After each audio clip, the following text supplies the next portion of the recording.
Hey everyone, welcome to this bonus video. Today we are talking about Silent Hill, the release of the original Silent Hill 15 years ago.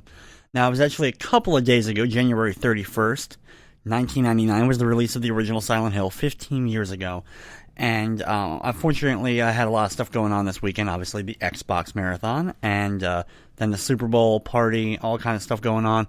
So I didn't get a chance to talk about it during the weekend, but I wanted to take this time now to talk about my experiences and kind of my thoughts and opinions on Silent Hill in general. It's something that I've always kind of wanted to talk about a little bit more. Silent Hill is one of my favorite franchises of all time. When you ask me, what are my favorite franchises? What are the ones that I love the most? Silent Hill is right up there, near the very top. And for a long period of time, Silent Hill was like rivaling the top spot.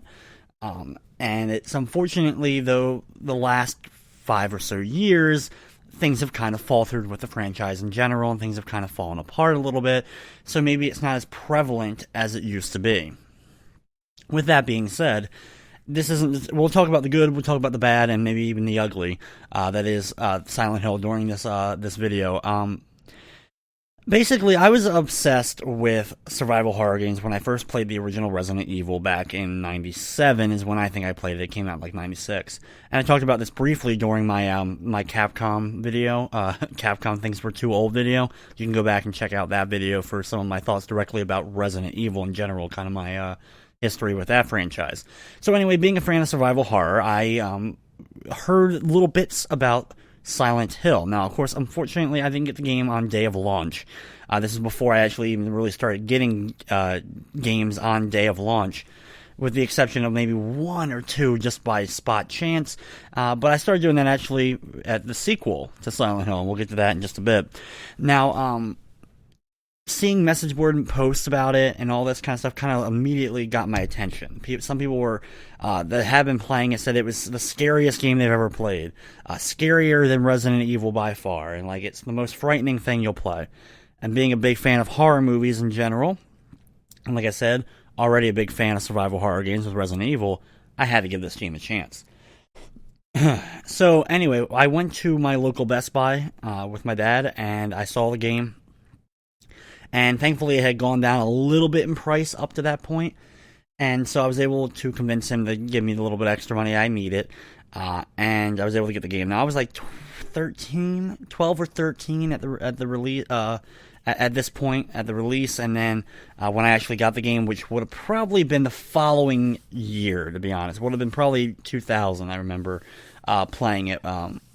With another friend of mine, had actually just gotten it himself and like was freaked out by it. He could never actually play the original Silent Hill or Silent Hill 2 by himself. He couldn't do it. But immediately I got the game home. It was one of those ones where I had played Resident Evil 1 with friends, but the second game for Resident Evil I had played, in the dark by myself in my room alone, on a random Friday or Saturday night. And became like completely enthralled with it, and I like fell in love with Resident Evil 2 because of it. And it freaked me out. I jumped, I paused. It was one of those things where I paused the game, take a breather, walk out of the room, turn on the lights, make sure everything's good, and then go back to the game. That's kind of how like the moments were in Resident Evil 2, and that was exactly the kind of experience I was getting in Silent Hill.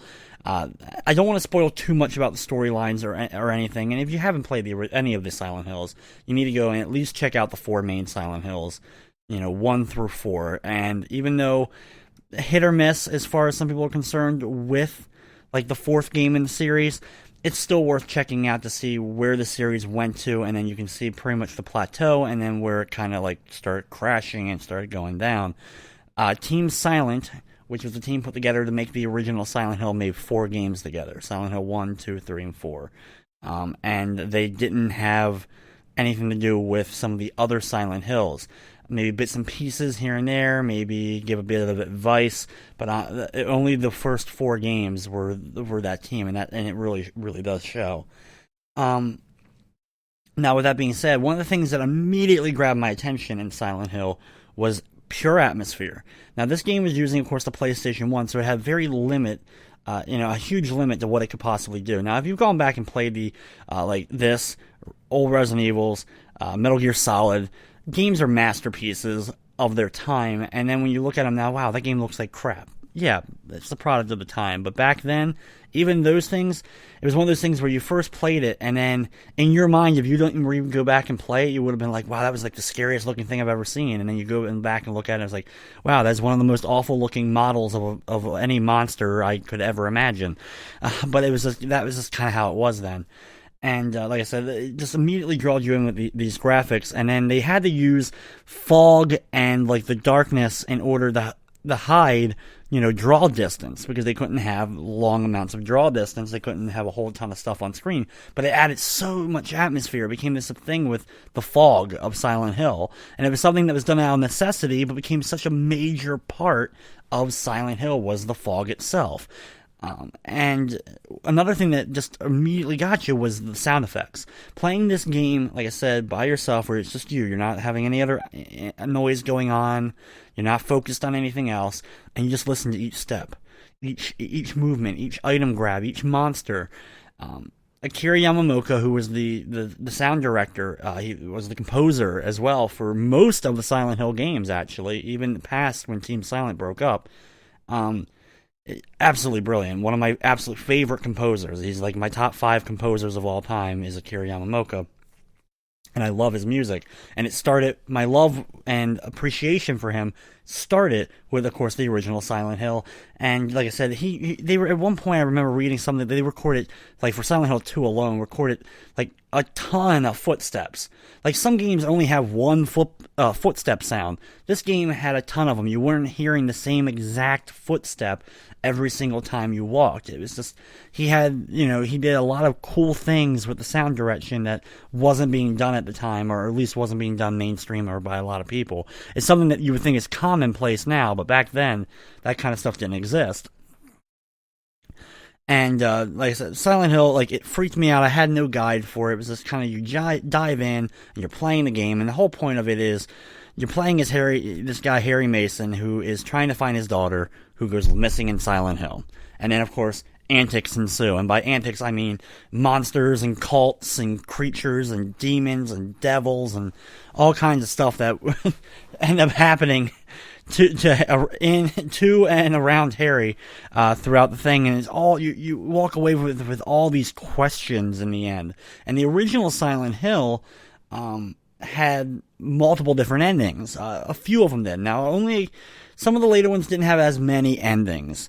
They kind of got, they kind of dialed down the endings a little bit. But the original Silent Hill, you had like 4 major endings. You had the good plus, the good, the bad, and the bad plus. And it was like one of those things where it was like, what? And when you first played the game, I had no idea what my original ending ended up being.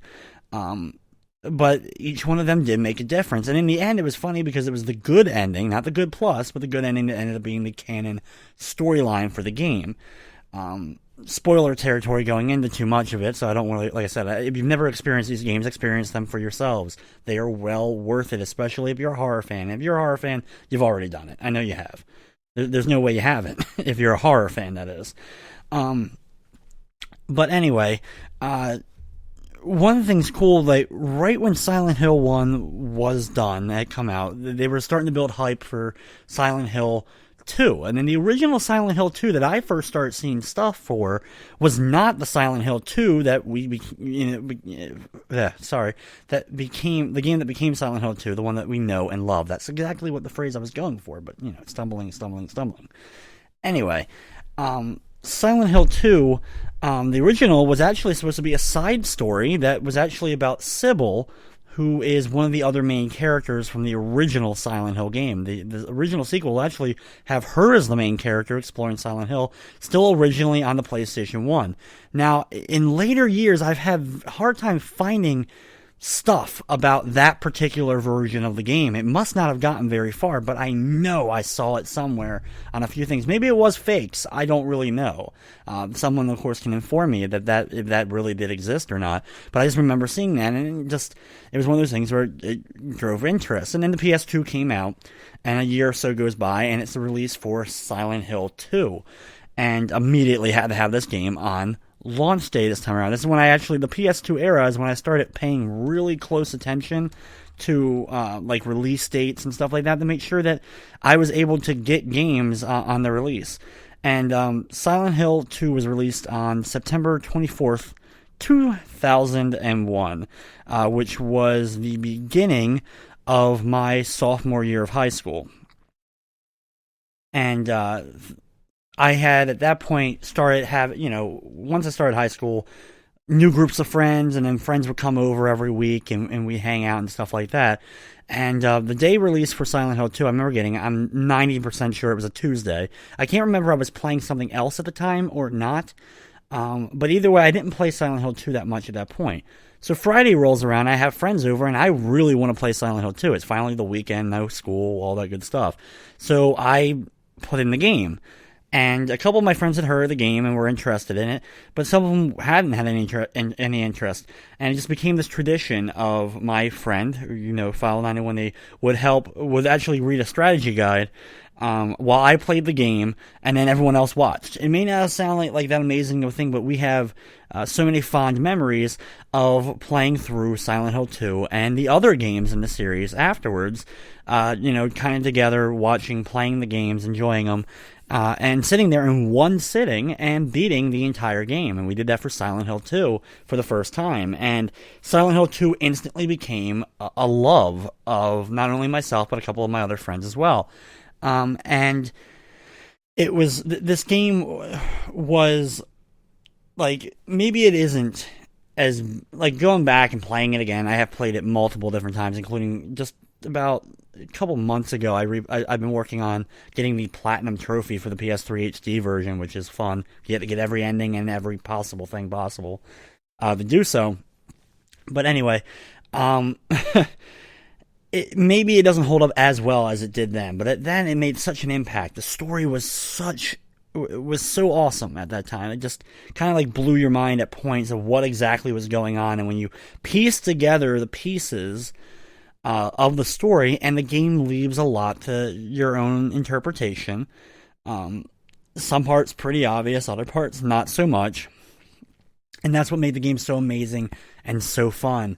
What was all those other things? We became obsessed with Silent Hill in general. It just became this whole thing. The soundtrack became permanently in my, portable CD player at that time, and in my portable MP3 player, when they first started coming out.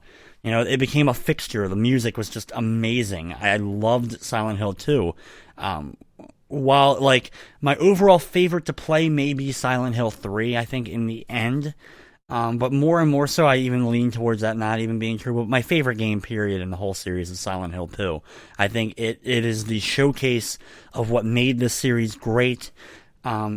Is it the hardest game in the series? No. You can play it on the easier difficulties just to enjoy the storyline, and that's recommended if you're not necessarily a horror game player, but interested maybe in a cool horror-based storyline. And of course, you could watch other people play the game anywhere online and all that kind of cool stuff.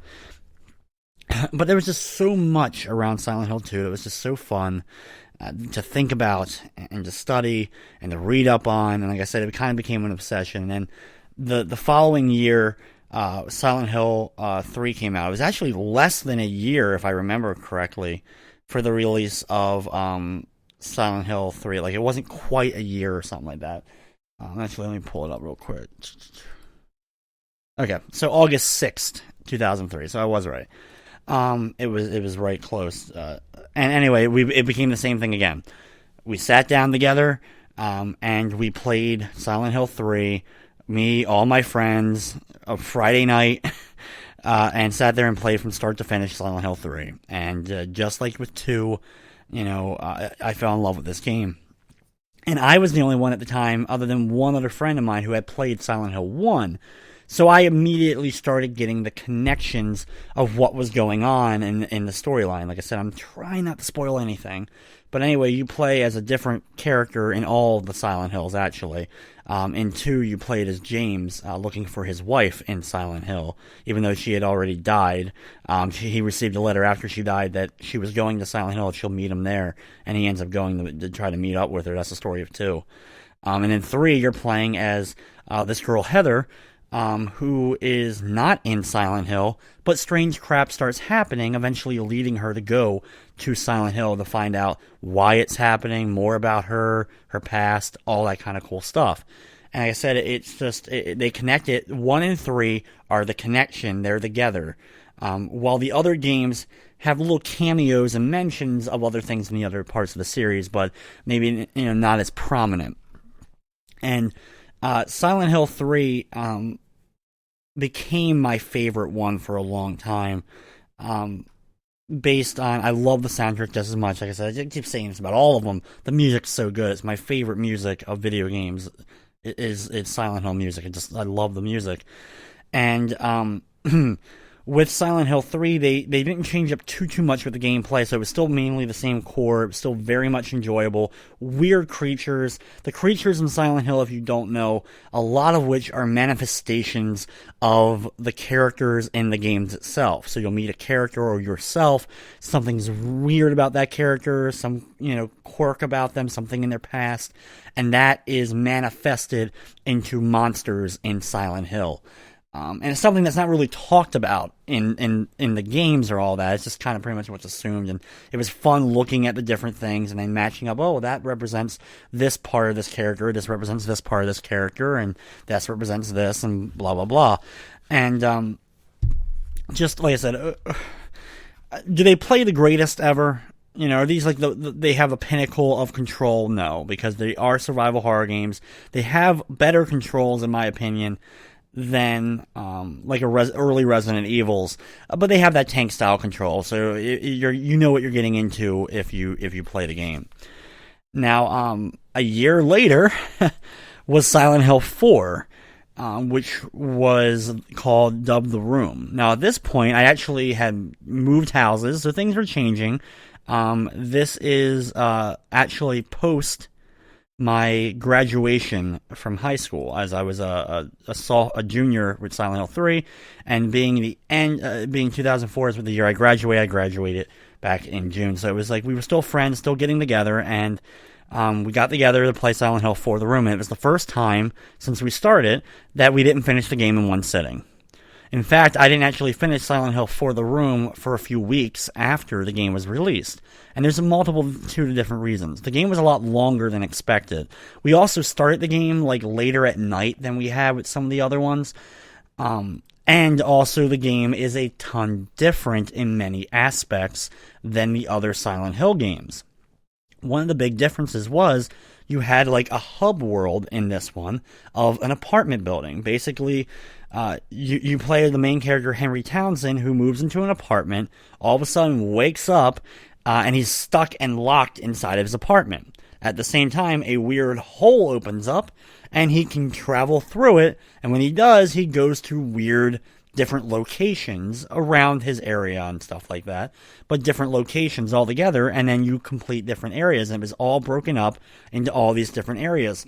Now, all Silent Hills had, like, dungeons, quote unquote, like the hospital or the schoolyard or, this or that. The museum, a weird place in Silent Hill 2, that turns into a prison. Anyway, so they already had that, but basically this one took that aspect and took away the overworld map of the game. In the other Silent Hills, you would kind of explore around a little bit sometimes in order to get from point A to point B. You could look around a little bit, find some different things, especially in the original and 2. They took a little bit away of that in 3 through most of the game until you actually get to Silent Hill itself. But 4 took away all that. You don't have that kind of open thing. You have the apartment building, then you go through a door, or go through the hole, and then you went to that new area. They also added a different inventory system. For the first time, you had a limited inventory. It was kind of one of those things, just like, Legend of Zelda, Link's pouch. How does he carry all those items? Well, at least in Zelda, it's magic. Well, in Silent Hill, you were just able to carry whatever the hell you wanted, and there was no limit on it in the other games, but in this one, there was finally a limit, so you kind of had to balance yourself out with that. You also had ghosts that would chase you throughout the game. You actually had to excise ghosts for the first time, and you had these ghosts haunting your apartment, and you could excise the ghosts by using candles. And every time you would come back to the apartment, a different part of your apartment would be haunted, and you had to light a candle at the right spot. and that would get rid of the ghost. And that became part of the other gimmick of the game. It wasn't just beating each area. No, you were also supposed to excise all these ghosts in order to get the best ending. And if you messed up and put like a candle in the slightly wrong spot, you lost the candle and you didn't excise the ghost. So you had to use another candle. And you had limited candles in the game. They were difficult to find. Of course, they took up an inventory spot, so you had to bring them back with you. Now, the cool thing was you could travel back between whatever world you were in and your apartment on a fairly regular basis. You had the starting point, but then usually throughout the place, you would have one or two other holes that you could find in order to travel back to the apartment, dump inventory, save your game, excise ghost, all that cool stuff. And that's pretty much what you had to do. And then halfway through the game, and now this is a little bit of spoiler territory, halfway through the game, it becomes an escort mission. And you're tasked not only with the escort mission part of it, the character that you're escorting can't die, but when they get the more and more they get damaged, it affects the ending. And that became a chore in itself as well. Yes, you could heal that character and bring down some of that damage, but at some points it just became overwhelming. And when your very first playthrough of the game, trying to do all of this at once, it was kind of crushing. It was hard to do all at one time, especially when you're doing it in one sitting amongst friends. And yeah, maybe that's not the smartest way to play the game, and I will tell you that. Do not do it that way. But it was something I had done for the other couple of Silent Hill games, so I was expecting no issue with this one. But it ended up being that, like I said, that issue. And because of that, we only got 2 areas past the halfway point. Basically, you repeat the areas, which was also a bore and a chore in itself. And the areas aren't as good as some of the other areas from previous ones. The prison in Silent Hill 4, one of my least favorite areas to explore. There's a bunch of different things in the game in that area in particular that just make it absolutely annoying. I hate doing it when I replay the game from time to time, which is usually once every few years. Which honestly, I very rarely even want to play the game. Because it's just, like I said, I'm not a huge fan of its core gameplay. With that being said, it sounds like I'm being totally negative on the game, yet I recommended it earlier. The music is still fantastic. There. I already said it, I'll say it amongst every game he composed. But also, it has a good storyline, and this is what keeps all the games together. It had an original storyline here again. It tied in to the other games in the series briefly with little tidbits and knowledge, but also, more importantly, it stood on its own as a story, and it was a good story. I really liked it. It was a whole different thing to look at with Silent Hill. It was something that wasn't really connected to the other games as far as its core story, and elements of the game, with like the ghosts and stuff like that, but it was still awesome. It was still a great story, and it was worth playing through the game to find out what was going to happen, get all the pieces and all that. Now, after Silent Hill 4 came out, at this point, like I said, I'm now out of high school, so things have changed. Overall, it went years without seeing another Silent Hill game. Team Silent broke up after Silent Hill 2. After Silent Hill 4. Noting also that they had kind of become tired while working on 4 and kind of wanted to split and go different ways. Originally, Silent Hill 4 wasn't even called Silent Hill 4. It was just called The Room, or something variant of, and was actually going to be its own standalone horror game that Team Silent did, a kind of a new franchise, new whole project that had nothing to do with the other Silent Hill games. But they ended up making connections and made it into a Silent Hill game in the end. And like I said, it stands fine on its own with what it is. But like I said, that was pretty much the end right there. It was like, okay, so what's going on with Silent Hill? Now, during that time, I still loved the series. Between 2004 and the next release of the games, I still became obsessed with the series, that I was studying the series, I was reading up on theories, I was, like, all the time reading up on new theories and new things that people were posting on the old Silent... I can't think of its name. There was a couple of old Silent Hill boards I used to be a part of that I would always be on, reading different things. that just like it was all those things. It's fan theory. It's being a fan of a game. If you're a fan of a certain franchise or thing, there's fan fiction, but I wasn't really into that. But more or less fan theories, like the connections to the characters, studying each of the creatures. What did each creature mean? Studying the makings of the game. Like I said, I absolutely love these games. So there was years of apart, and then a new company was given the rights to create the game, and that was Climax Studios. Now, Climax Studios, I think still open now, but they really haven't done a whole lot since the game came out. But anyway, they were poised with making the next Silent Hill. Basically, Konami commissioned them. They're like, here's Silent Hill. Do with it what you want. And the only thing that was great was they announced relatively early on, I think, that Akira Yamamoto would be doing the music. So I was like, well, no matter what happens, at least the soundtrack will be good. And of course, this is some new one making your game. What do you expect? And then the worst news came that it was going to be on the PSP only. I was like, oh my gosh, on the PSP only. At that point, I didn't own a PSP. In fact, I had really very little interest in getting a PSP. Thankfully, my friend Paul had a PSP. So I went ahead and I pre-ordered and bought on day of release Silent Hill Origins, known as Silent Hill 0 in Japan, and played it from start to finish by myself with a PSP in his extra bedroom, his guest room, spending like 9 hours playing this game just in there by myself, getting through Silent Hill because we didn't have a way to like put it on a TV. And at that point, like I said, we had kind of like the group had split apart after high school to a degree. So it was just one of those things where we weren't able to do it the way we wanted to. And eventually, though, Silent Hill Origins, not too long later, I think it was like maybe 5 or so months, something like that, in 2008, it got ported to the PS2. And I got to play the game all over again on the PS2. I wanted to see if any differences, all that. Now, admittingly, it controls a lot better on the PS2, in my opinion. But you can clearly see, even for it being a PS2 game, that it has signs of being the PSP game. And not the PSP graphics are that bad or anything. They're just not that amazing either. Now, in the game itself, they also had a similar inventory system, though it was not limited. You had like a massive inventory system, but it added a weapon breaking system for the first time, where you would have to hit enemies, and then after hitting enemy a certain amount of times with an object, it would break, and you would have to find another object in order to hit them with. And some bigger items, like you could carry multiple TVs with you, and the TVs would be like instant kills, but they of course broke instantly. So it was that kind of like checks and balance things with the whole thing. Original screenshots of the game showed it that it was going to be a little bit more similar to a game that had already come out as well by Capcom, Resident Evil 4. That it looked like it was going to try to emulate something close to that over-the-shoulder type camera. That ended up getting scrapped, and we ended up getting Silent Hill, the kind of more traditional type of gameplay with it.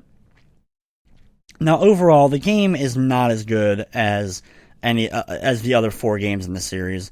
Do I write it all completely? No. It has some cool stuff. There's connections to the original Silent Hill because it's Silent Hill Origins. There is some cool stuff in there, don't get me wrong. Overall, though, is it terrible? No, and especially if considering it was made for the PSP originally. Like I said, there's some good stuff. Soundtrack is still fantastic. There's some good character development with some of the characters from the original Silent Hill making appearances, and it's definitely worth checking out. Not my favorite, like I've said, but not that bad. Now, Homecoming. Now, Silent Hill Homecoming came out in 2008, a few months later, after the release of Silent Hill Origins on PS2. And now Homecoming was done by Double Helix. Now, Double Helix has made a few different games, including, I know right now, I think they're working on Strider, as well as they are the ones that are behind Killer Instinct, that's currently on the Xbox One, the exclusive Xbox One game. So there you go. That's kind of like the thing of this. So Climax did not work on Homecoming. Now, Homecoming was on the PS3, Xbox 360. It was also on. I'm not sure if it was on. Yes, it was on PC as well. Never played that version, interestingly enough. Anyway, they changed things up a lot more with this game as well. They put it in a new place. It wasn't Silent Hill anymore. And the gameplay was changed up dramatically. They added this new, the coolest thing, and the thing they kept kind of really toting about it, was enemies took actual damage in the game. Like, you would stab a creature with a dagger, and they would get a cut on them, and it would bleed.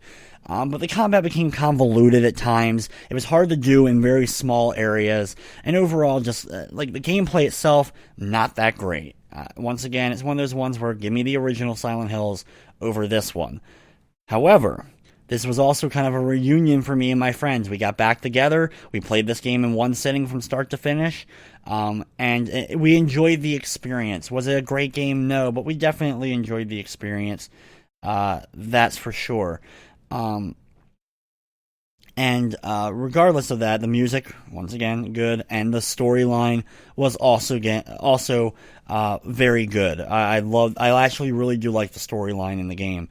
Some people have faulted it and saying it's not really that great. I personally do like the storyline in Homecoming, and like I said, that part alone is worth checking out. Okay, so now Shattered Memories. We kind of come full circle with this whole thing, and Shattered Memories was for the Nintendo Wii exclusively. Originally, it was going to be like one of the big Wii titles, but actually also on PS2 and PSP of all systems. Once again, I did not play the PSP version of the game. Now, this one was also done by Climax, the guys who did Origins. It was also written by the same guy, Sam Barlow. Akira Yamamoto, once again back to do the soundtrack. This would be the last time Akira Yamamoto did the soundtrack for Silent Hill. Him and the vocalist, Mary Elizabeth McGlynn, became kind of like synonymous with Silent Hill. There's some of my favorite tracks ever is her vocal tracks with his music and the lyrics and everything like that. And this would be the last time that they kind of like really fully work together for Silent Hill. And it's a great soundtrack, period. Okay, we already got that out of the way. Now, what Shattered Memories is a retelling of the original Silent Hill game.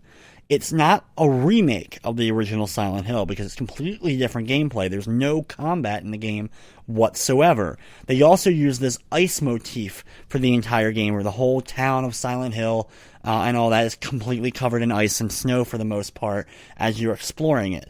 There's such really cool things in this game, and I have to say, once again, it's another one that me and my friends got together and played, and actually, for the first time ever, we streamed my first original playthrough of this game live on Ustream. We called it, like, Silent Night, or whatever, and it was the first time we had ever really done like that. At that point, we had been doing the marathons for Bonus Stage, which, remember, new Bonus Stage marathon coming up March 6th through March 9th, 72 hours of DC comic games. Okay, there, I had to do a little bit of a plug.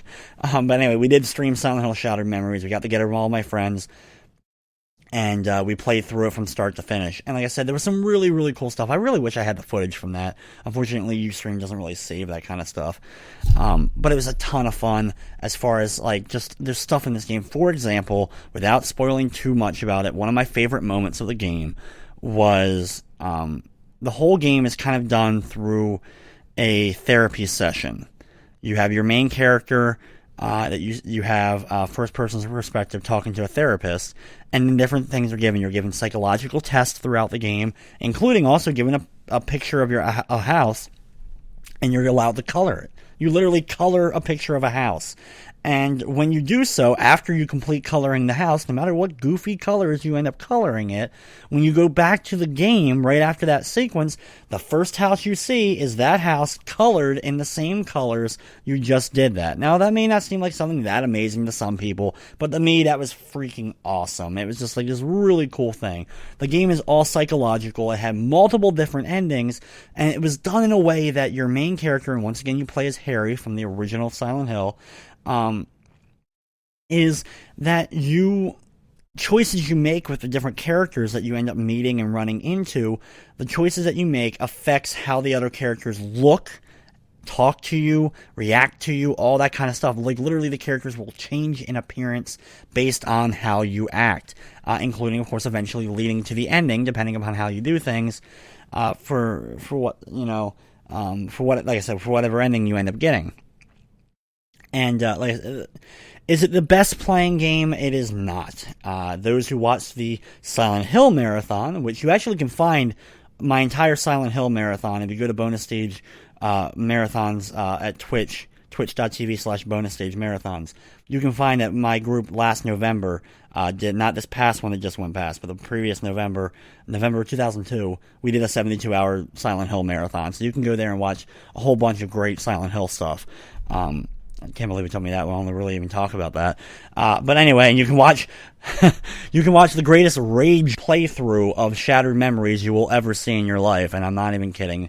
It is rage-tastic. If you like rage in video games and laughing at it, check it out. That Bob playing Shattered Memories is something that I think many people will never ever forget if they actually saw that. I will actually link the bonus stage Twitch down below. Just check out past broadcasts and you'll be able to find all the stuff for Silent Hill. Anyway, so Shattered Memories, no, not the best playing game, but it has such cool stuff in it that is worth, once again, checking out and definitely worth playing. Now, the last game in the series is Silent Hill Downpour. Now, this was released in 2012, and this one was done by Vatra Games, a British company. The other two, I think, were done in North America. Actually, no, they're not even British. I think they're actually, like, European, like Czech or something. Czech Republic, I think, actually. Let me check. The Vatra Games? Ah, yes, Czech Republic. So, yeah, this was completely off the wall. It was, for the first time, though, it was not by Akira Yamaoka, did not do the soundtrack. It was done by Daniel Licht. And if you don't know who he is, he's actually been a long time composer, but he also did the music for like the show Dexter, which was very popular. And he actually also did the music for the game Dishonored, that was kind of a big hit for a little bit, and also the most recent technical Silent Hill game, Book of Memories, which I'll talk about very briefly. Anyway, Downpour, I don't have as many memories with it as some of the others. It came out in March of 2012. I got it on day of release, of course. I own it on 360 and on PS3. Like many of the other games in the Silent Hill franchise, I own all the different versions of them. And you play as a prisoner. There's some really cool stuff in this game. Is it the best of the series? No, once again. Do I think they really proved everything? No, they said this one's going to be the one that fixed all the issues, really fixes everything. They added some really cool things to this one that made it a little bit more different than other things. There was actually side quests in the game, which was something we've never seen in Silent Hill, where you would actually have to complete side quests. There was weather effects and stuff in the game that was something we really hadn't seen in the other ones. Like, there was snow and Shattered Memories, but like this one happened randomly. You would have like rain and stuff like that would affect your overall gameplay. And you had all kinds of other little things that weren't there graphically in previous Silent Hill games. Once again, I do think the story stands up. I do think the story is definitely worth checking out, just with every other Silent Hill. The stories are usually worth seeing. Which ones are the best? Of course, my opinion is always going to be the originals, but there's still so many good things to check out with the storylines for Silent Hill. The final game in the series is Book of Memories. This was released exclusively for the PlayStation Vita in 2012 as well, the end of 2012. It was actually originally supposed to come out right when Downpour came out, but got delayed. Like I said, it's for the Vita. My friend owns a copy of it, so I've only played it over there. And basically, this was actually done by WayForward of all companies, who I am a huge fan of. I love WayForward. Not so much a fan of this particular game. They basically made a multiplayer role-playing elemented cooperative experience with Silent Hill, where you would travel to these different worlds in this book and face off with large amounts of creatures, and it's honestly, I found it a little bit boring. It's like if you played something like an X-Men Legends, something like that, or Marvel Ultimate Alliance. It's like that, but with Silent Hill. Which sounds like that could actually be kind of cool. It falls flat on so many levels. You create your own character, which is kind of cool. You're very limited on what you can create as far as your character is concerned. You go around on each of these giant maps and fight tons of the same creatures over and over again, of course, eventually leading to big boss fights. You have different equipments and different things that you can use for limited amounts of time. Excuse me. Like I said, there's some cool things here, but it didn't have to be Silent Hill. Silent Hill did not need to go this direction, and since that was released in 2012, we have not heard or seen anything, as far as I know, with Silent Hill. Interesting to note, I know there's another game coming out in the relative near future. It's a new survival horror game, and I can't think of what it's called. There's always some new survival horror games. People seem to be really trying to bring back the genre, and that's a good thing, because something like Outlast is a lot of fun and really scary at the same time. Can't think of what it's called. It may be called, I think it's The Evil Within. If I remember correctly, it's Evil Within, which is actually being done by all things by Bethesda is publishing, and Tango Gameworks is creating it. And this game is it's being done by Shinji Mikami, who was one of the original creators of Resident Evil back in the day. And I heard there's also going to be people that worked on some of the old Silent Hills that would be a part of it. I'm not sure if that's true or not. Anyway, so there's stuff to look forward to that is Silent Hill-esque. There's stuff out there. I feel like there's a resurgence of interest in the horror game genre, which had previously completely crashed, burned, died. Someone peed on it and then stomped it out. Whatever. Like, it stomped it out and then peed on it. Or both at the same time. Why not? Fuck it. Anyway, that'll wrap up my kind of little retrospective. I know it always goes long and winded. I talked about every game here. I'm not sure how many of you guys will sit through this whole thing. You guys, I'm sure, will post, those who do, and I appreciate every single person that watches and enjoys the video. Like I said, I love Silent Hill. I honestly could talk about every single element of Silent Hill for hours and hours and hours. I love the series. I want to see more of it. I don't want to see a reboot. I just want to see there's plenty of ways to continue the story. You don't need to reboot the franchise. I would love to see a competent studio get full things to it to make not only a good story, but also good gameplay. Maybe it has to be done on a smaller budget and stuff like that. There's also a few other Silent Hill type games, or games that I didn't talk about, like the arcade shooter. Also the GBA version of Silent Hill 1, which was a text-based game, which is very weird and one of the rarer games I have for GBA in my collection. There's plenty of stuff to talk about. I could still talk about for Silent Hill. So anyway, though, I will stop that here. Thank you so much for watching, and of course, I hope you enjoyed.